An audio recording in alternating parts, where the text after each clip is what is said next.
Before we jump into today's topic, today's Parsha, I want to give you a little bit of background to set the stage for today's class.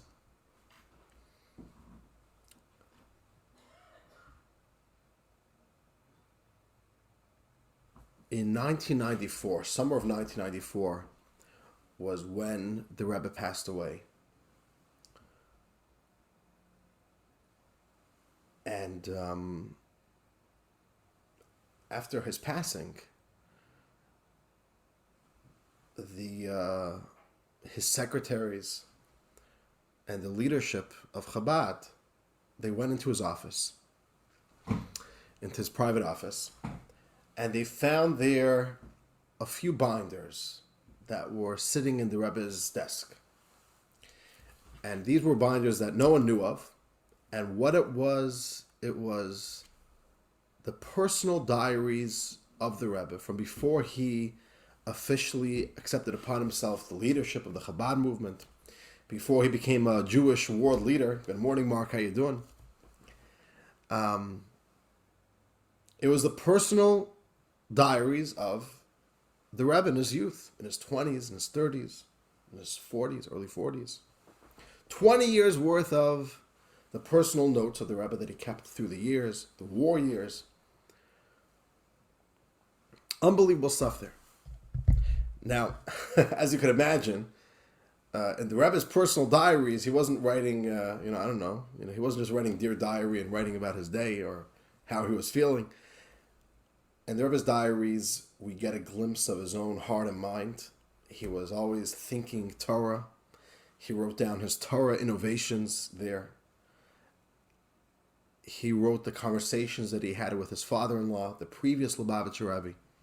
An unbelievable wealth of just the Rebbe's interpersonal world that was only published after the Rebbe's passing.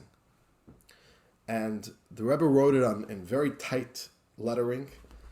It was binders. I wrote it in very, very neat, but very small, tight lettering. And you actually see it during the war years. The lettering and the handwriting is very, very tight. In years of more comfort, you even see that in the page. Once the Rebbe comes to America, even the form of his handwriting changes. It reflects the less tension. What I want to share with you today is a teaching that was found in these binders of the Rebbe's own notes and was only published relatively recently. It is a diary insert, a diary entry from 1942, summer of 1942. Only a little bit ago, a few months ago, did the Rebbe successfully, about a year earlier, did the Rebbe succeed in escaping Nazi Europe? Miraculous story how that happened, how the Rebbe made it on really the very last boat in summer of 1941 to successfully make it from Europe to America. The Rebbe was on that boat. And this was an entry the Rebbe wrote in America. But it's 1942, summer of 1942. Everybody knows what's happening in Europe.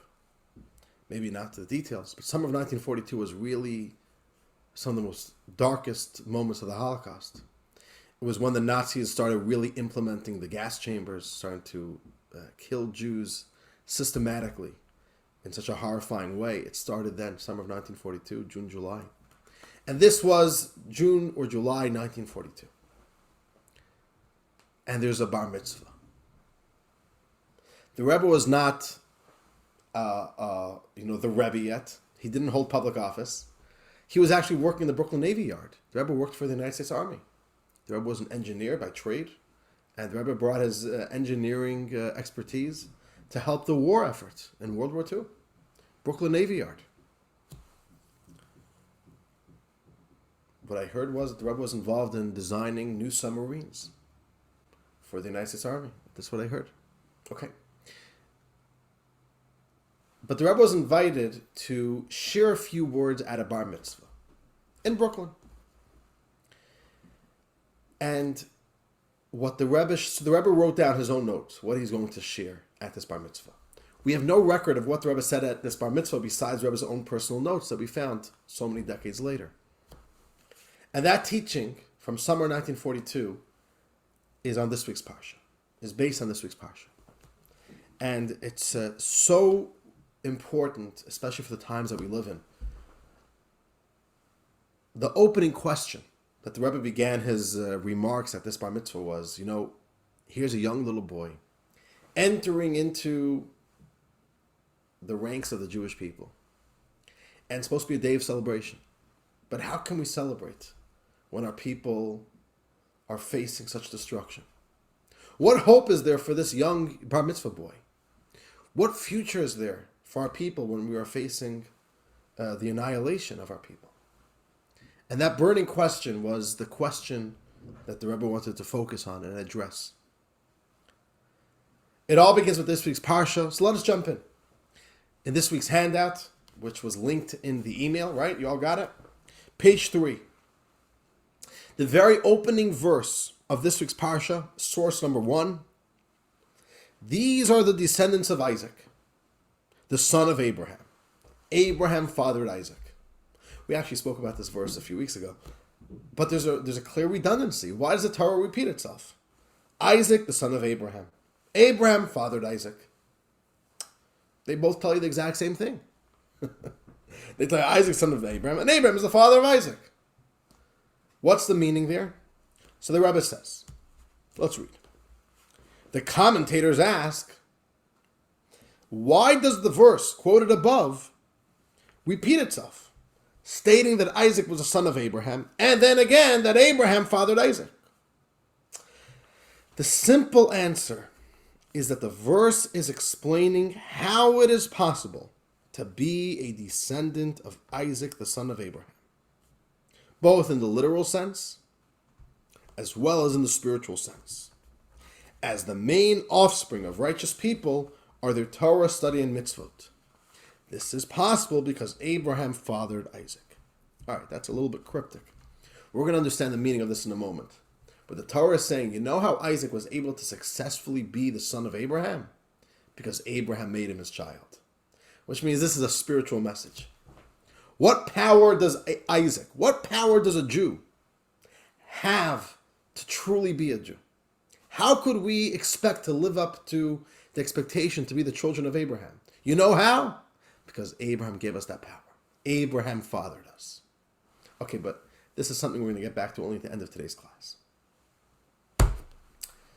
Isaac, we're going to learn in a moment, was the second Jew. Abraham is the first Jew, then you have Isaac. Or maybe he's the third Jew, because you have Abraham and Sarah, and then you have Isaac. But Isaac is the first Jewish child. He's the first Jew to be brought up as a Jew. He's the first Jew to go through the life cycle events of a Jew, of a Jewish boy. 8 days old, he's circumcised. Abraham had a circumcision, but it wasn't part of the regular life cycle events of the upbringing of a Jewish child.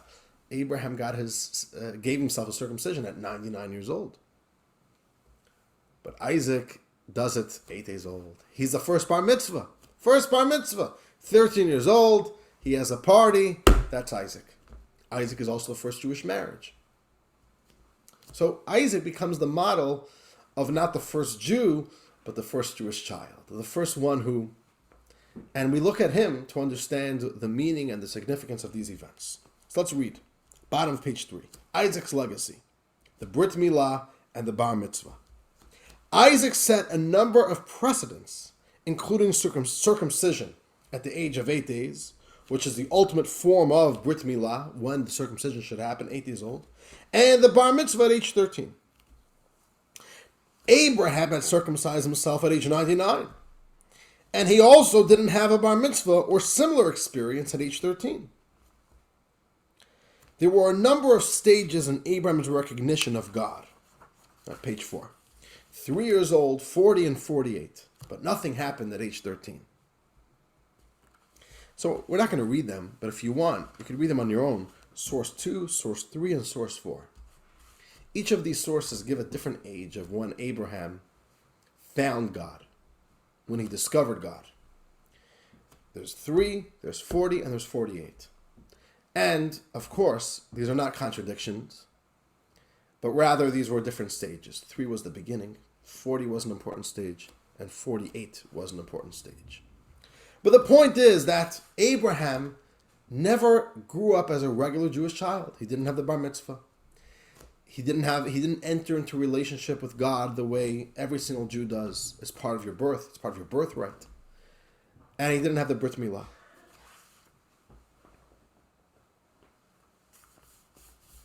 Now, there's a verse in the Torah that tells us, this week's Torah portion, that Abraham threw a party for Isaac. Abraham threw a party, which became the very first Jewish family life cycle celebration. The verse says, we'll read in a moment, the child grew and was weaned, and on the day Isaac was weaned, Abraham held a great feast. Now, what does it mean? What's the day that Isaac was weaned? What does that mean? What does weaned mean? The Hebrew word is higamel. The Torah doesn't tell us the age, but there's 2 opinions. Our sages say, some say it was at his brit, at his day of circumcision, 8 days old. Some say when he was 13 years old, Bar Mitzvah. So, this was the world's very first either Bar Mitzvah or Brit Milah celebration, the celebration of the circumcision. So let's read on page 5.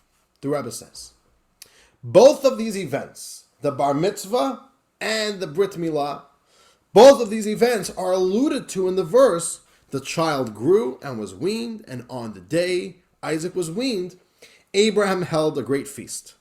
One opinion among the sages maintains that this feast was at the Brit Milah, at 8 days old. This is alluded to by the Hebrew word for weaned, which is higamal. The first 2 Hebrew letters, which is Hey and Gimel, have the numerical value of 8. And the last 2 letters, which spells mal, mean circumcision. So in that Hebrew word, higamel, there's a little bit of a message over there of that it hints, there's hinted to in the word that this was at 8 days old, the 8 days old on the day of the circumcision, 8 and circumcision. Higamel, 8 and circumcision. All right.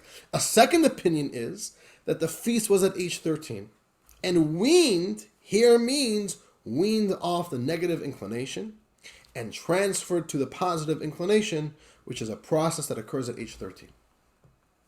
So, we have 2 opinions. And by the way, whenever there are 2 opinions in Judaism, we usually say they're both true. Abraham threw a party, both. The only question is, which party is this verse referring to? But the fact remains, when he had a Brit Milah, Abraham threw a party, just like every Jew does today. You make an event. And when he had a Bar Mitzvah, he threw a party. So this is the precedence of the first Jewish celebration, celebrating your child. Now, like every good Jewish celebration, you invite a lot of guests, right? The Medrash speaks about this great feast, which either happened when Isaac was 8 days old or 13 years old. Let's read. Royal feast on page 5. The Midrash comments on the words great feast, that this was a feast of the greats. You know why it was a great feast? Because great people came to the feast. A feast of the greats. Attended by Og the giant and all the other mighty people of the time. All the nations of the world had appointed Abraham as a ruler over them. So when he held a feast, he invited all the kings, including Og. Okay, so all the hotshots came to Abraham's party because Abraham was a hotshot. He was a big deal. Abraham, we learned about it earlier in the Torah, went to war against many kings, and he was victorious. And what that did was, it didn't only put Abraham on the center of the stage in the world's ideologies, but he also became a political player. A player on the political scene, a player on the world event scene. He's fighting with the kings. And he became actually the ruler over all the kings. They appointed Abraham since he came out victorious in the war. So he's making a bar mitzvah for his son Isaac. All the kings, including Og the Great, he was a giant of a man. Og was alive before the flood. He was the only human being to survive the flood outside of the ark. He was a giant of a man. And he survived the flood, and he lived for many hundreds of years. That's just how things worked back then, from pre-flood generation. People were wired a little bit differently then. And they were all there. Okay. This is setting up the stage. It was either the circumcision or it was the bar mitzvah. Abraham makes a celebration, a bar mitzvah celebration or a brit milah celebration. And we've got all these great kings and political leaders and great thinkers of the day attending the party. Now let's get to the point. At this party, the Midrash tells us a debate broke out. A little bit of an argument. Let's read. We're on page 6. The debate at the party. This is from the Midrash. The Midrash says like this. They said to Og, all the kings and all the great leaders who were sitting down at a table at the party. They turn to Og and they tell him, did you not say that Abraham is a barren mule who cannot father children? Og, at a much earlier stage, saw Abraham. Abraham was a rabble-rouser, right? We spoke about this. Abraham was perhaps the world's first radical believer. He came with a brand new idea, and he was an influencer, and he wanted to change the world. And he ideologically combated against the whole world. The whole world had their beliefs, and he came and wanted to change the world. And he succeeded. But Og mocked Abraham. And he said, Abraham has got all this good energy, but there's no continuation of Abraham. Look, he's already 100 years old. He has no children. So it's cute. He'll make a little bit of noise, but eventually all that will be left of him is a Wikipedia page, right? He'll be a nice guy who'll be remembered in the history books. But now they're sitting at the Bar Mitzvah. And what do they say? Look, Abraham has a child.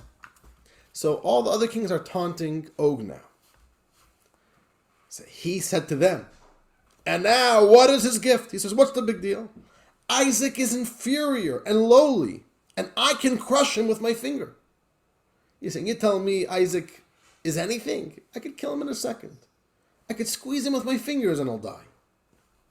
So Og is making a threat over here. The Holy One, God, blessed be He, said to him. So God interjects into this debate and said to Og, why are you mocking his gift? By your life, you will see tens of thousands of coming from his descendants, and in the end, you will fall in their hands.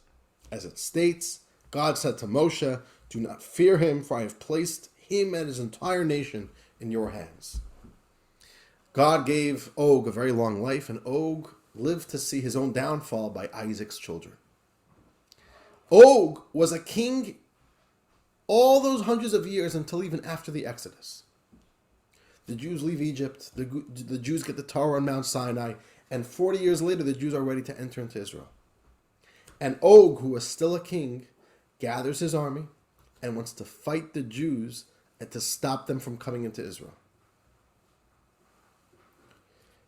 And Moses himself wages war with the Jewish people against Og and his army, and Moses himself kills the mighty giant Og. Og was murdered by one of Isaac's own children.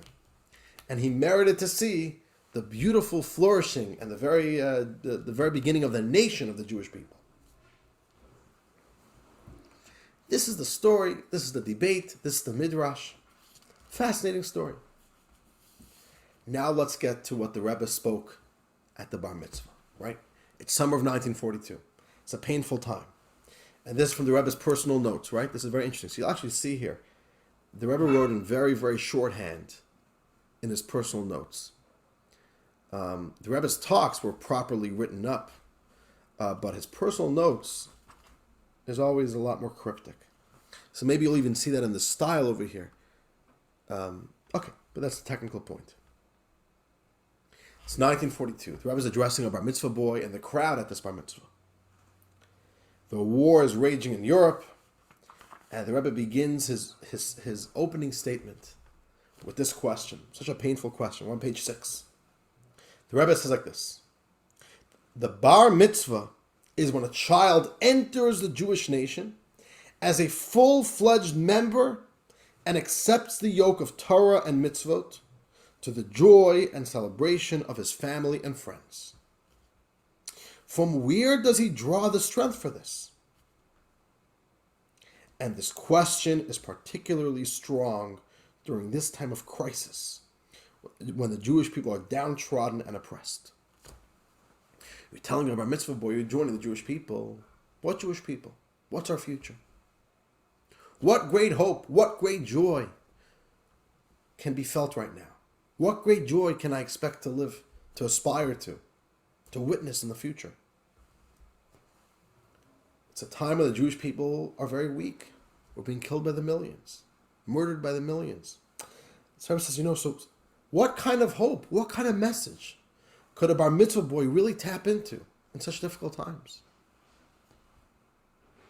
This is a burning question. Summer of 1942.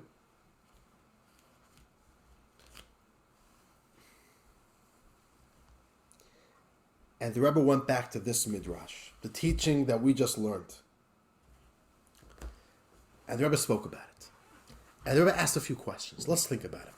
We have to understand a little bit what's happening in this midrash. You look at this midrash, and Og and his contemporaries are having a little bit of a debate. Og said there's Abraham is not going to have a child. They say, he has a child here. And Og says, I could kill him. That was his way of, that was his answer to the argument. Rebbe says, 1 second. I don't understand this whole story. Number one, if this was at the Brit Milah when Isaac was 8 days old, it makes sense to have this conversation. If this was the Bar Mitzvah, how is this still an issue to be debated about? The kid's already 13 years old. It's old news that Abraham had a child. So why is it coming for discussion? Look, you see, Abraham has a child. He's 13 years old. It's not news anymore. So it's a funny topic of conversation if this was at the Bar Mitzvah, to start taunting Og that he said that Abraham is a barren mule and cannot father children. And perhaps more importantly, what type of conversation is this to be had at a kid's Bar Mitzvah? If you don't like the kid, if you don't like the family, I've got good advice to give you. Don't show up. Don't go to a Bar Mitzvah and then start speaking about how you could crush the kid with your fingers. If you don't want to be here, don't be here. And what the Rebbe says is, this conversation is a lot deeper than what meets the eye. You read it, okay, a few people are having a debate. This was not just a random debate about how old Abraham is, if he's going to have a child. Oh, he did have a child. This was a very, very deep ideological conversation over here. And it's a conversation that was still relevant, even when the child is 13 years old. You know what Og was saying? Og was saying, Abraham is coming with all this spiritual power. Abraham was a man of faith. Abraham was a man of spirit. He didn't come with brute force, with the force of the material world. He was creating this whole religion and movement around his belief system. Every single great leader, a nagging question every single leader has is, how do we create the best possibility for the survival of our movement? What is the best recipe for the survival of our nation, of our ideology, of our religion? What do you need to survive? Og was saying Abraham's religion has no chance to survive.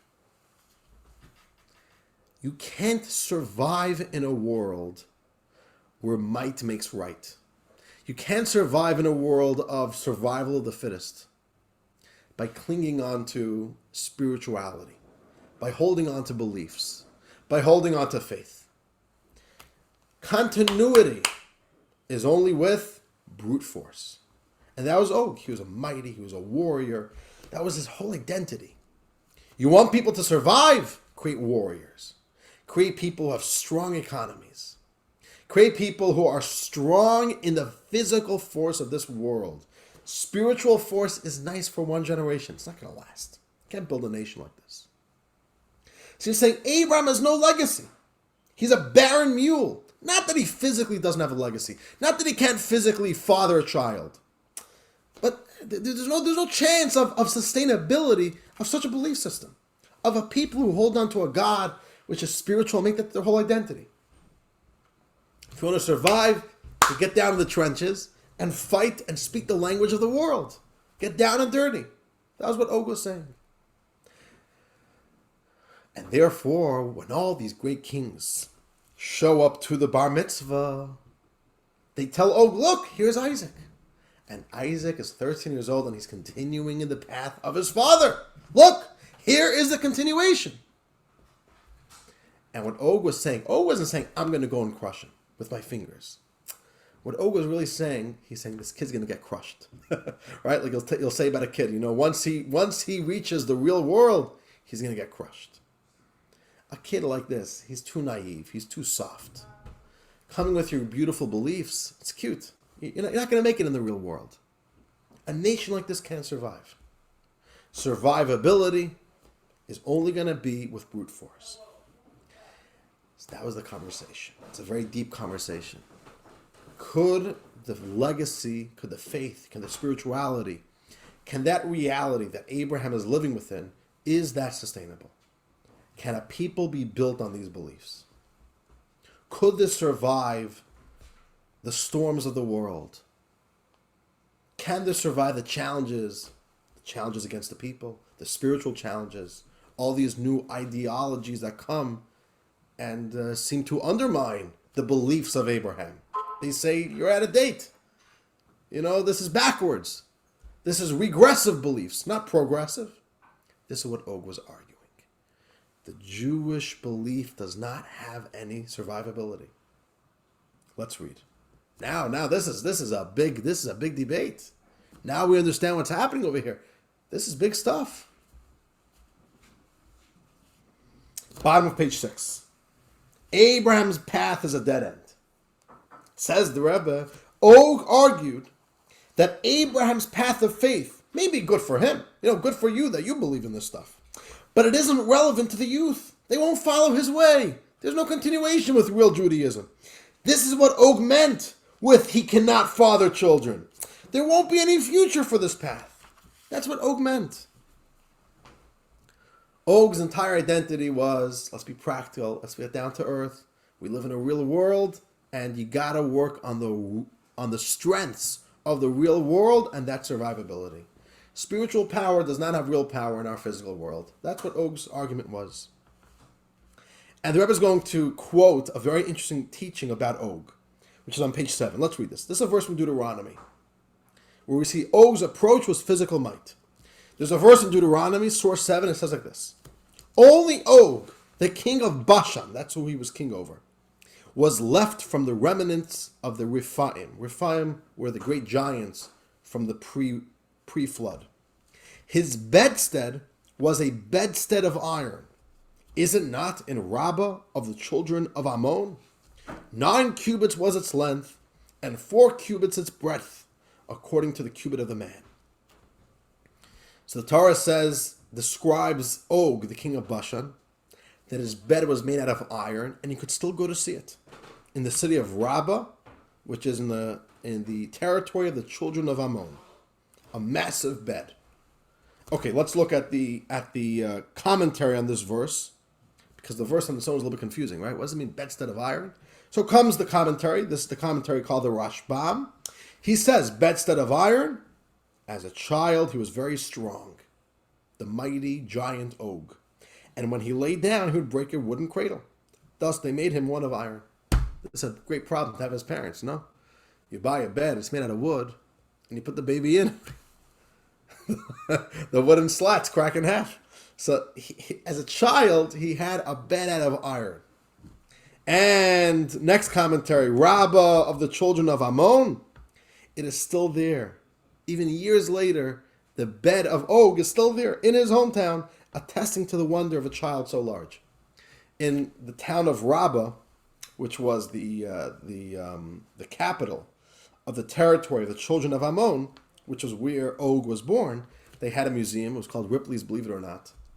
And in Ripley's Believe It or Not of Rabbah, they had the bed of the wonder child, and a bed of iron that was so large, and little King Og, when he was a baby and a young child, this is where he slept. It's a funny thing the Torah is telling us about this, but the Torah is also telling us that Og wasn't just physically, his whole life, this is how he saw life. Life and strength and success is all about brute force, physical might. That's success. Ideologies, there's no power. It's cute. You want to have these beautiful beliefs. Okay, good for you that you have all these beautiful beliefs. He was being pragmatic. He's like, Abraham, you're so cute and nice, but you got no future. That's what he was saying. The Rebbe continues. Let's continue. Middle of page 7. Og's approach was, quote, his bedstead. His bed, that was where he lived. That's how he grew up. That's who he was. Which Rashbam explains refers to his childhood cradle was a bedstead of iron. What was his education? What did he believe in? The bedstead of iron. Meaning that physical strength is the main thing. And even more than that, the Rebbe explains that Og could even get behind the idea that Abraham was starting to do mitzvahs and was in a relationship with God. He wasn't against religion. He saw value in religion. I could see value in religion. But it has to be pragmatic religion. The Rebbe is going to explain, Og was good with all mitzvahs that he felt would make people better. That were good mitzvahs for being kind, making the world a better place. But he didn't like the faith. The spiritual faith that lived above and beyond the physical world and material rationale. Throw out the beliefs that make no sense. You're getting yourselves hooked onto things that are not going to be helping you in life. It's not practical. So Og was saying, if you want to survive, be pragmatic. Make your religion, do the things that make sense. Stop getting yourself all hooked onto things which are, what we call super rational. Let's read. Logical ethics. Of the mitzvot, Og argued, only those that are logically necessary should be observed, and only because they are logical. This is why he advised Abraham to go and save his nephew Lot, as this was a logical mitzvah. Oh, we even see Og was involved in doing mitzvot. Og said, if it's a mitzvah that makes sense, I'm in. Why? Because it makes sense. If you could convince me why we'll be a better economy, a better world, kinder, nicer people, if we do a certain mitzvah, I'm in. So do not murder, I'm in. Be nice to your neighbor, I'm in. But if you're going to start telling me we have a belief to keep kosher, we have a belief to keep Shabbos, he's like, guys, you're losing it. This is not sustainable. This was Og's argument.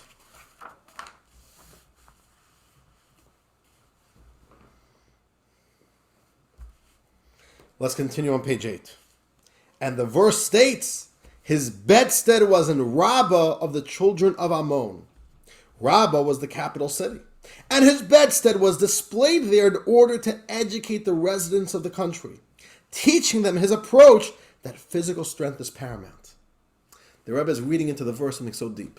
The Torah is not just telling you that he grew up on an iron bed and he could still find that iron bed in the Ripley's Museum in Rabbah. The Rebbe is saying his legacy, his message was still there. This was a very big belief in the world. Physical strength, physical might, physical force. That is what is primary. That is what determines real strength. That is what determines survivability. And this was his legacy. This is what Og lived for. You know what the only problem was? So all the kings, sitting there at the Bar Mitzvah, turn to Og and say, "You're wrong, Og. Look, here's little Isaac. He's 13. He's already putting on tefillin. He's already looking like a nice, good Jewish boy. He's going to start learning in yeshiva. You're wrong. Look, Abraham had a child. The spiritual legacy is continuing." So that is why Og said, this is not real. This is not real. Let's read. Isaac's education won't last. Og countered that this offspring, Isaac, he's merely a gift. He's not an organic outgrowth that can take root and flourish.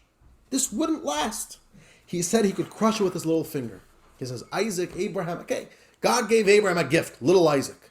But Abraham's legacy, Isaac's legacy, this is not going to last. Building a people who live in the world of spirituality, that the spirituality is more important than the physical. To have a people who live in the world of faith, who live in the world of irrational faith, and an irrational religion, that is sometimes impractical, doesn't make sense, and that should take supremacy over rational living, making rational decisions, living in the physical world. Og says, this ain't happening. There's no way this is going to last. The world is going to crush it. The iron of the world, right? The iron bedstead, the world itself, the force of physical life is going to crush this spiritual people. Not physically, but ideologically. Ideologically, there's no hope for such a people. How could you survive when all the mighty nations and all the great ideas of the world are going to counter these faiths, these teachings?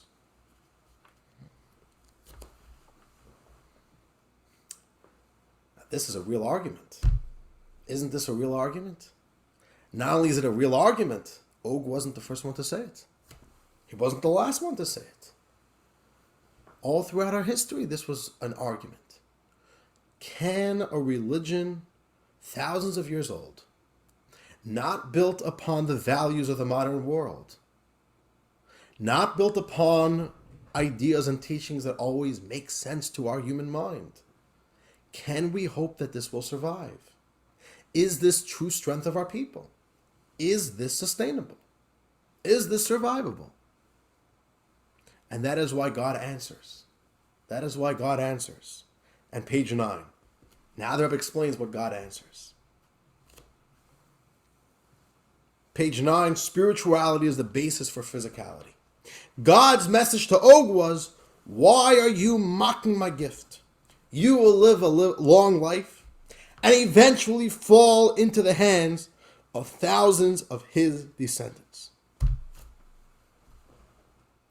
The Rebbe says like this. Number one, God tells Og, you're going to live to see just how survivable, just how sustainable, and just how large and strong the Jewish people are going to become. How from this one little Abraham and from this one little Isaac, we're going to have a people strong and mighty, not just strong and mighty in physical force, but strong and mighty in spirit. But it's even more important than that. The Rebbe says something so fascinating. What did Og say?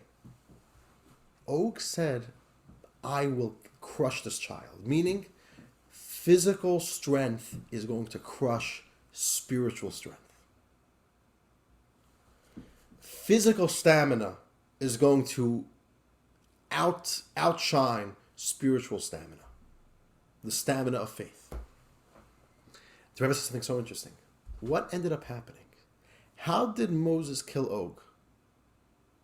It was with a sword.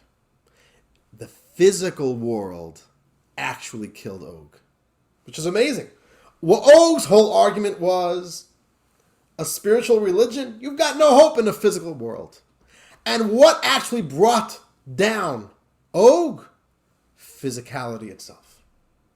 Which means it wasn't a spiritual miracle, which is how Moses was able to bring down Og. It was by the power of the physical world, a sword. And the Rebbe teaches us that when you think about it, the true power in our world is actually spirituality. Physicality is very, very powerful. But what the Rebbe is going to explain is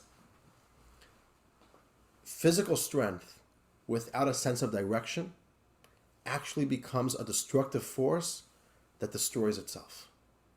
It becomes its own biggest enemy, which is really the story of human civilization. The greatest civilizations brought their own demise, usually through their own strength. Like the Nazis. I'm saying it's the most contemporary example of it. The Nazis were the most progressive, the strongest. They literally invented new forms of warfare. They were the most progressive in scientific discoveries, in the world of medicine. And it was specifically their physical, worldly strength, worldly power that actually brought the greatest downfall. And that is the message here. Og was not destroyed by spiritual strength. It was the physical strength itself that brought his downfall. And the Rebbe is going to learn from here, the only true sustainability of the world itself is only through spirituality. Let's read. Page 9, second paragraph. Even physical strength and might must be based on the foundation of spirituality and faith. Without this foundation, children will simply indulge in luxuries which will ultimately harm their physical health and strength too. You see this in the world today. The more money somebody has, the crazier they get. You see this? The most successful people in the physical world, their own success brings them down. The Rebbe says Og was actually so wrong, meaning he was right. Physical strength is so powerful. But it's so powerful that when it's not directed properly, it ends up imploding upon itself. It ends up hurting its own chances of sustainability. And what the Rebbe says is, it's the opposite. Physical strength is so powerful, but can only truly survive if it's led with the direction, with the focus, and with the vision of spirituality. Let's read. Og was defeated by the sword. The Rebbe said, this is why the war in which Og fell into the hands of Isaac's descendants was a natural war, fought with a sword, and the Israelites struck him by swords. It's clearly Moshe killed him with a sword, not like the war with the city of Jericho, which was fought with the miraculous means of the shofar. When the Jews came to conquer Jericho, there's a whole story. The Jews didn't fight. The Jews surrounded the city 7 times, blew shofar, and miraculously the walls crumbled. So that's how Jericho came down. Or the miraculous war with Sancheriv, also a miraculous story. God sent a plague, and Sancheriv and all of his people were killed. But Og was a real war, with physical warfare, and that's what brought Og down. And the Rebbe says, what does this teach us? Such a beautiful symbolism here.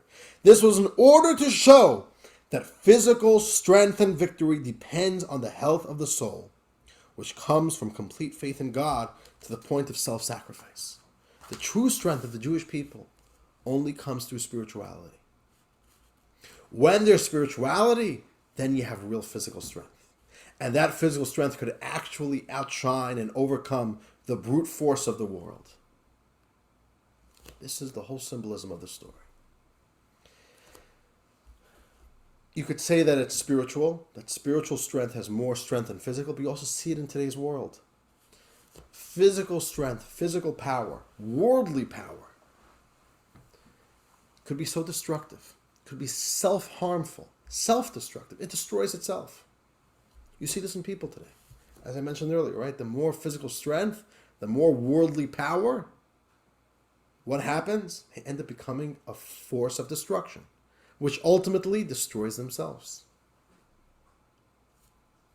It's a story of every single civilization, really. Their own great power is what brought them down. It's a story of every great person who made it so high up in the world and then came falling down. Not because somebody else brought them down. They brought themselves down. The Rebbe says, in fact, survivability in our world, of course we live in a physical world, so you need to have physical strength. But physical strength without a force of direction, without values, is going to fail. It's going to implode upon itself. And that was the symbolism that the Jews were able to defeat Og with physical strength.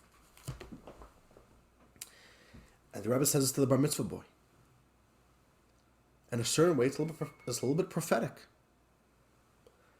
At the end of the day, Nazi Hitler, the Nazi regime, it's history. It's gone. It's gone. The Jewish people are still here to tell the tale. The spiritual strength is truly where the strength is. It's less apparent. It's less in your face. You're not going to notice it right away. But that's the true strength. That is what has lasting power. That's what we see in today's world. Great armies, great ideologies, at the end of the day, you become obsolete at some point. It self-destructs itself. The spiritual force of faith and belief and the Jewish spirit is ultimately the only thing that has the lasting power. Let's conclude like this. We're on page 10, and this is actually going back. We're not anymore reading now from the Rebbe's personal notes. We're now going to a talk that the Rebbe said in 1920. I'm sorry, in 1959. All right, 1959. The Rebbe said like this, page 10. There is a directive here for every Jew. This whole story and this whole lesson is giving us a lesson. When we contemplate our situation, we realize that we find ourselves in a world with bad and evil actions, where the wicked people hold the upper hand. We are the people of values. We're the people of righteousness. But we're surrounded in a world of such darkness.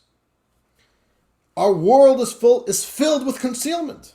As we see in our personal lives, I mean, not only globally, even in our personal lives we see, where we spend most of our time occupied with material matters. What's most of our schedule? We're not focused on our souls, we're focused on our bodies.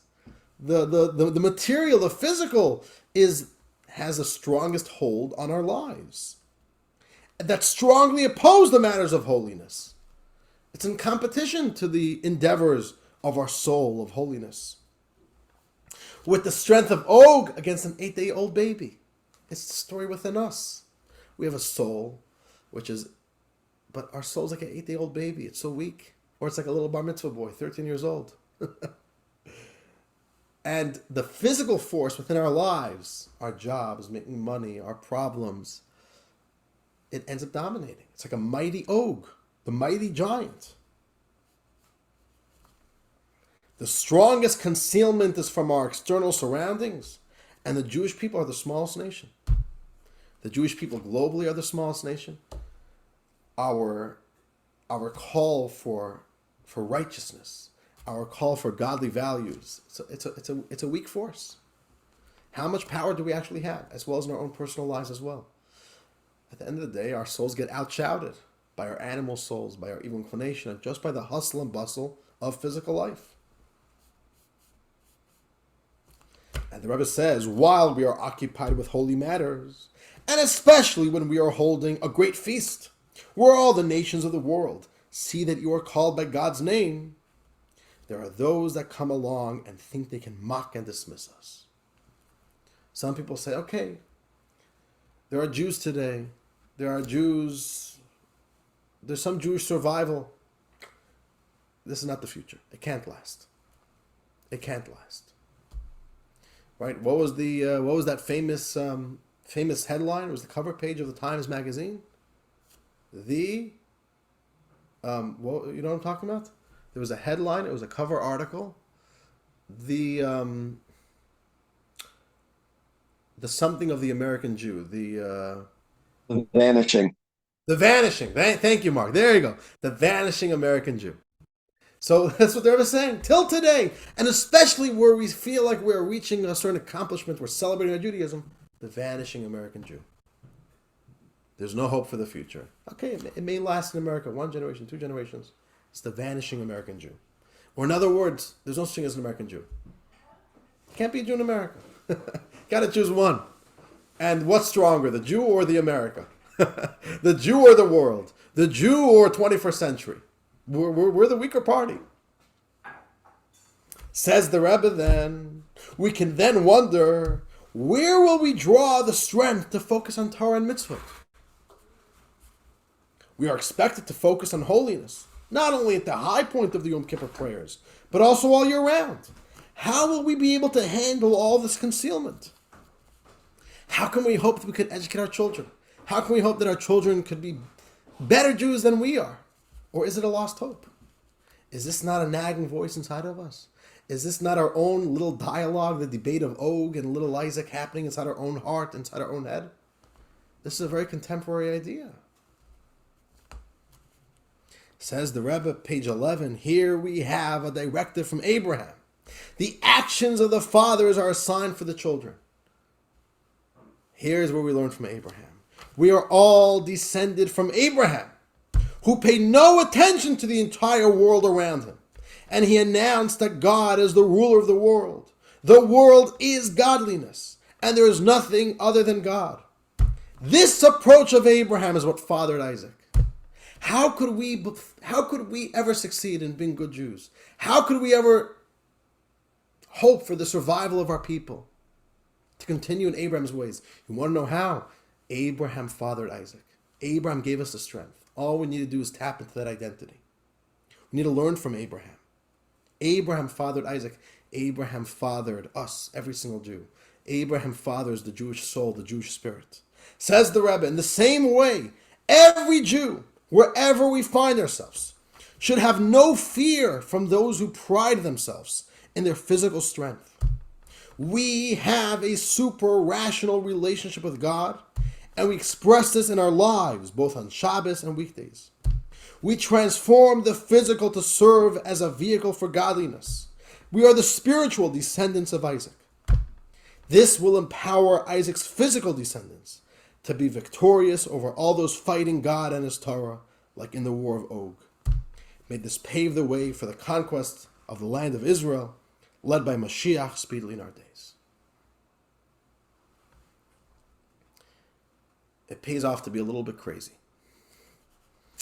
And it pays off to not give in to the naysayers and to tap into the energy of Abraham. Abraham fathered Isaac. The only way Isaac and his children could be successful is because we have the power of Abraham. To never give up, to not give in to the voices of rationality, not to give in to the voice of compromise. You're onto something, but it's not going to last. But to know that we have the real staying power. To believe in it, to fight for it, and to never give up. And little Isaac, that the whole world says could be crushed with a few fingers. It seems small, but that's where the real strength is. That's lasting power. It's a lesson for the Jewish people, our belief in the Jewish people. It's a lesson for ourselves as well in our own lives, for our own children. The way we have to live our own lives, the way we have to educate our own children, the way we see the conflict between who we are as Jews and our identity as Americans, our identity within a modern 21st century world. We have to tap into the energy of Abraham. Dear friends, l'chaim, l'chaim. That's what we got for today. May you all have a wonderful Shabbos. What a beautiful, powerful message here. And may we all have good news coming out of Israel. Success for the Jewish people in Israel and throughout the entire world. And amen, amen, l'chaim, l'chaim. L'chaim to many good days ahead.